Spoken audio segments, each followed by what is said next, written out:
Cheers and welcome to Americans Learn. Today I'm looking at a new channel. It's going to be Still It. I don't believe I've looked at him before, but I'm going to be learning how he made a pirate rum at home.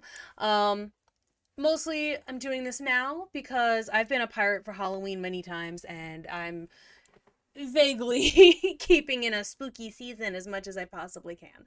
So I don't have rum. I have bourbon. But bourbon's also good. So, we're fine. It's good. We set. I'm looking forward to see how he made a historic pirate rum at home. Captain Jack Sparrow, eat your heart out. We'll figure out how to make the rum never be gone again. How about that? Let's go. This is my attempt at a historic pirate rum. And this video is going to be all about explaining what on earth that even means, how I made it, and of course, what the stuff tastes like. How's it going, chasers? I hope you're having a kick-ass week. So rum's association with pirates has turned into this corny and, let's face it, cheap marketing ploy within the rum world, which is sad. I'm really glad that I didn't bring out my Captain Morgan for this one. I think I just said I don't have rum. I technically don't. I'm saving it for... I'm making a punch for a party I'm having soon. Just Captain Morgan rum, Fireball whiskey, and apple cider. It's very dangerous. But I'm glad I didn't break it out for this. I considered it. I did think about it. Really sad because good rum by itself, it doesn't need anything. It can tell its own story, and it really is a category of spirits that's kind of, it struggles sometimes to get the recognition that it really deserves. But as a larger idea out there in the wild, I think this connection between pirates and rum persists and is popular because the whole thing just gets romanticized. The modern idea, the modern aesthetic of a pirate, it's just cool. And we all love that underdog outlaw story. The whole thing is just kind of irresistible. And the connection between that and rum is just, it's easy, it's seamless for the public mind. But if you strip all of that away, the point of this video is, were pirates and rum actually a thing? And if they were actually a thing, how was that rum made? What was it made from? And what I really want to know, can I make something similar here in my shed? Or is this whole thing just a Hollywood story with a cool aesthetic? Speaking of cool aesthetics, it's time to talk about today's sponsor, Clocks and Colors. They make a whole bunch of really cool rings, bracelets, and necklaces for guys and girls. But if you're into that aesthetic, that look that I was talking about earlier on, you're going to want to check out their Privateers collection. It's pretty dope. Ooh, yes, please. I am such a sucker for pirate look. I do like it. I have the Tortuga and the North Star. The good news is that you can win a $500 gift card to spend on their website, and all you need to do is comment on this video and sign up to their mailing list with the link in the description down below. The even better news is that everyone that signs up gets a $40 gift card to spend, and hopefully you're the one that ends up with the 500 bucks. To get started on this project, I think it would be smart to nail down I have a sweater like that, except for it's purple, not teal. A time and a place in history, and the obvious choice for me is the golden age of piracy in the Caribbean. And the reason for that is that, at least loosely, I think this is what springs to people's mind when you mention the word pirate or piracy. There seems to be some historic debate about exactly when the golden age of piracy began and exactly when it finished, but what does seem clear is that, say, between 1660 and the very beginning of the 18th century, piracy was at its peak in the Caribbean. So there were pirates in the Caribbean in that time period. What about rum? Luckily, I talked to Matt Petrick recently and recorded a podcast with him. He is a rum historian, and I learned a bunch. If you're interested in the history of Navy rum, check it out. It's pretty cool. Cool. I didn't realize you could be a historian focused on a singular liquor. I want that job. That sounds almost as good as that, the cheese queen job that I'm, from the Fat Electrician video. But I did manage to learn a bunch of really interesting stuff that pertains specifically to this video. The earliest reference we have to cane spirits comes from Brazil back in the 1500s. And interestingly, cane itself, the sugar cane, came to the Caribbean area in the 1500s, but we don't see cane spirits popping up in the Caribbean until something more like 1630 or 1640, where they showed up in Martinique and Barbados. In 1655, the Brits kicked the Spaniards out, and while it wasn't exactly clear whether or not the Spanish were producing rum before they left, as soon as the Brits took over, they definitely started production. By 1687, the British Royal Navy was officially allowed to restock their supplies with rum while they were in the Caribbean, and by around 1700, the Caribbean rum was starting to make its way back to Europe via trade. So yes, there 100% was definitely rum in the area at that time. So I guess really the goal of this video was something like how to make a mid to late 17th century Caribbean rum. You gotta have those clickable YouTube titles though, eh? Yep. So let's start with... I like his little giggle. It reminds me a little bit of Ron Swanson, his little giggle. Ingredients. And to do that, I think we need to understand that the main goal of sugarcane is not rum, it's sugar.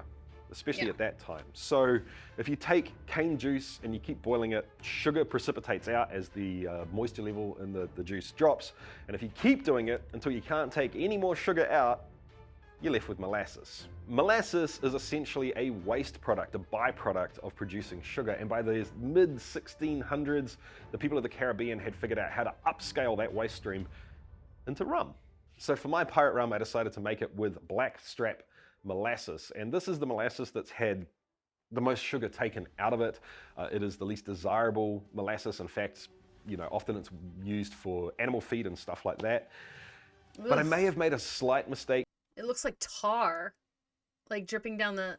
I don't know if anybody here has ever like repaved a parking lot or something, but like it does look kind of like the bins you use to do that. Here, the technology used to extract sugar from cane juice now is a lot better than it used to be. So the amount of sugar that can be taken out of molasses is much higher. Blackstrap molasses might have something like 45% sugar. Back then, it probably would have been something more like 60 to 75%. Oh, wow. So maybe I should have chosen like a standard molasses, not a blackstrap molasses. I don't know, I'm still undecided on that. You guys tell me what you think. But molasses is not the only thing that can provide fermentable sugars around a sugar plantation. In fact, very few, if any, of the rums made in that time would have been made with molasses only. As the cane juice was boiled in the process of making sugar, skimmings would be taken off the top. You know, so the scum would rise to the top and they'd skim it off. This had a whole lot of fermentable sugar in it, and that was often used in rum as well, along with, honestly, anything else with fermentable sugar in it. Maybe they had some semi-discarded cane juice laying around or whatever. Unfortunately, here in New Zealand, fresh cane is just not available, and I even looked for, you know, like bottled cane juice or something like that to be able to imitate this kind of thing. I just couldn't find it. I thought about adding, you know, other cane products, some sort of sugar back in. I just didn't feel right about that. So at the end, I used just blackstrap molasses, 7.5 kilos of the stuff, in fact. Next up, I feel like I've had sugarcane. I don't remember why, but I ate it.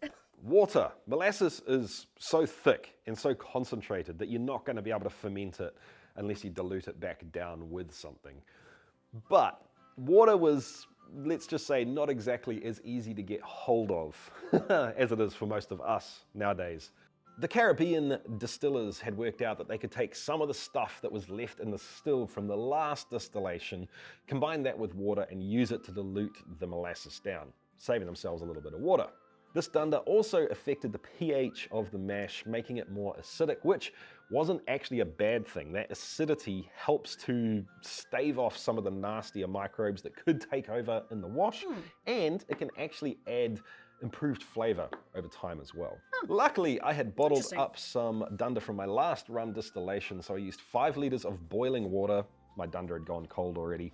To help dissolve the molasses, I added 5 litres of dunder or backset from the last rum distillation and topped the whole thing up to 25 litres in total, aiming for Wow. right around 30 degrees Celsius for temperature. Now keep in mind, guys, that this is what some people would now call backset, not dunder. It doesn't have anything growing in it. It's not muck. You could Okay, I don't know any of those words. It does look like he's got a TARDIS in the background there, though. But anyway, I was just thinking, I don't know any of the words he just said. assume that wild yeast was just making its way into these washes. That's totally plausible. Perhaps, on the other hand, they were using something kind of like a Scandinavian magic stick. To be honest, I couldn't find much evidence one way or the other. But what is abundantly clear is there would have been a huge variation of different yeasts fermenting rum. So I could have used a baker's yeast propagated on molasses, and in terms of just making something tasty, that probably actually wouldn't have been a bad option. But instead, I decided to go with Distiller Max RM. I did so because it was specifically selected to ferment rum agricole, and more importantly, it was taken from the tropics. Does that mean anything? No. I don't know. Probably not, but it makes me feel a little bit better. I'm just not going to be able to get the same yeast they had then. Interestingly enough, there are reports from some other home distillers out there that this Distiller Max RM stuff ends up tasting like poop. Literally, the odor of human shit can show up when using Distiller Max RM. Did you know that there is evidence to show that at least sometimes human excrement was added into the rum washes to stop the slaves from consuming it before it could be distilled? No! No. Why? People, y'all nasty. They're already slaves. Let them have some fun. Stop and think about that for a second. That is messed I up. don't, no. On I'm not so gonna, many different levels. I'm not gonna stop and think about that. And this is gonna be messed up too.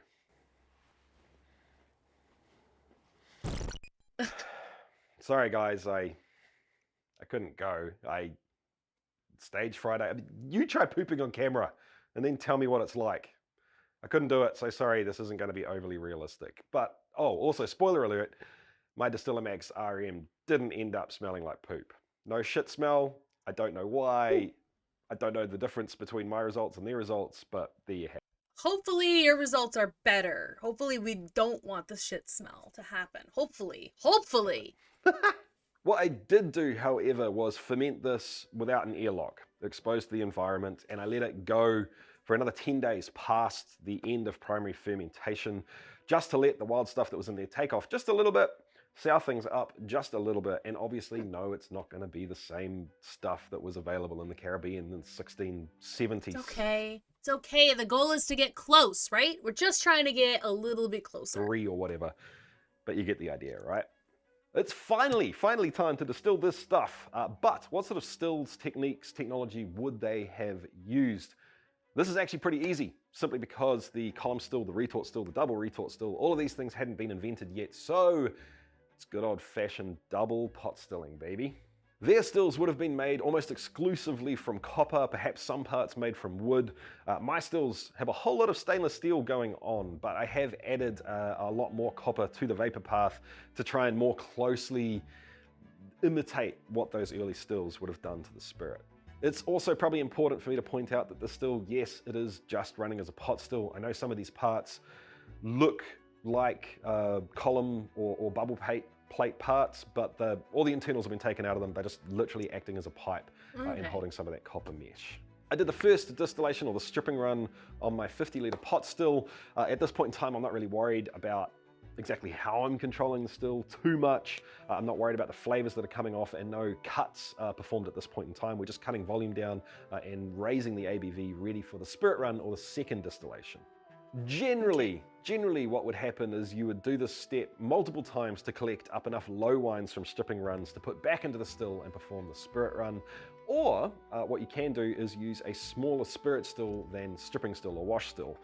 I hope that people who are interested in distilling are interested in this. I mean, I'm interested, but I'm not a distiller. I don't make my own spirits, and I'm a little bit like, I don't fully understand what he's talking about right now. So I really hope that this is on point information for everybody who does distilling. Because it is cool. It is something that I've considered once or twice, like just because I was like, oh, that could be fun to like make my own spirits, but there's a lot. I always knew there was a lot that goes into it that there is no way that I would ever be able to do, and it feels like it's one of those things that I'd be really into and spend a lot of money on for like a month and then forget about it forever. Which is what I decided to do. I used my little, relatively mini claw hammer pot still. During the second distillation, power input is monitored a little bit more closely, which reminds me, guys, back in the 1600s, you didn't have a little dial to adjust the amount of power you're putting or energy you're putting into the still. That shit's done with fire, and that's tricky. You got to give respect to that because molasses-based washes are notorious for being unruly and puking. This is what happened to me during my first run. I managed to catch it in time and knock the power down quickly enough to avert making a big old mess and ruining my day. But imagine having to do that with fire. Now, Matt assured me that the distillers in this period would have understood, at least at some level, the idea of making cuts. Exactly how tight or wide they were making those cuts, that's really not obvious to me. And this is this is probably bias and pride speaking, but I would like to think that I'm a little bit more picky than they were. I mean, I live in a world where spirits are a luxury. I do this purely for enjoyment. I'm not trying to make a profit off it. I don't have to worry about volume. I also live in a world that is full of reviewers and critics and all of that sort of stuff. That just wasn't true back then. It was very, very different. Yeah, I would imagine. Like is it alcoholic? Gimme. Like that's kind of where they were at, right?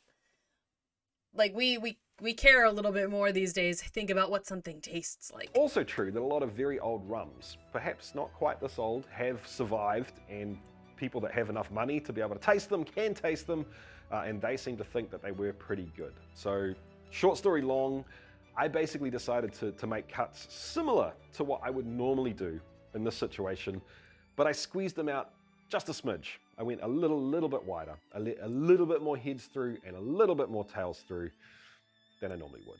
So now we have a distilled... I'm just sitting here pretending I know what he's talking about. Cuts and heads and tails. I'm like, oh, yes. Yes, for sure, absolutely. I'm like, I deal with alcohol once it's already been made and bottled. Like, that's what I deal with the alcohol. Spirits, and I've got to decide what proof to set this at, which is kind of tricky because honestly rum was used in a lot of different ways back then. Remember that clean drinking water wasn't just flowing from taps freely, so it was often mixed with water to make dubious water stretch a little bit further, if that makes sense. In the end, I decided to go with storing it at proof, British proof, so 57.5%, or in American contemporary, 115 proof. The idea being that was a concept of the time, and I have to assume that it would make more sense to store it at a higher ABV, more concentrated, a smaller volume, and then dole it out and proof it down to what you wanted on the spot. That's what I decided to do. But, what about wood? What about wood aging? So while storing spirits in wooden vessels was totally a thing, it wasn't a concept of maceration or barrel aging. It was a means to an end. We need to put the stuff somewhere. We put it in the barrel to transport it or hold it until we need it. We pull it out and we drink it. That's about all it was. So it was in the barrel for as long as it was in the barrel for, and on top of that, the same barrels would have been used over and over and over again. They weren't choosing barrels based on the flavor it was going to impart. They just didn't want to spend money on new barrels. So every time the barrel was filled and emptied, it would have a little bit less impact on the next spirit that went into it. So I'm not going to macerate this or age it. What I am going to do, however, is put a little bit of a X red wine barrel into this bottle, with the idea being that if I drink it quickly, then it's going to have very, very little effect on the spirit. If it ends up sitting and being forgotten for a while, like perhaps some barrels were back then maybe it's going to have a little bit more influence. And when I inevitably make this again and refill the bottle, it'll be the same wood doing the work on the spirit over and over again. That just kind of seems fitting to me. But I'm guessing we're at the point now where you guys want to know what this stuff actually taste like. So let's get stuck Yes. in. Oh, by the way, these Chase the Craft Glencairn glasses available at chasethecraft.com if you're Very interested. cool.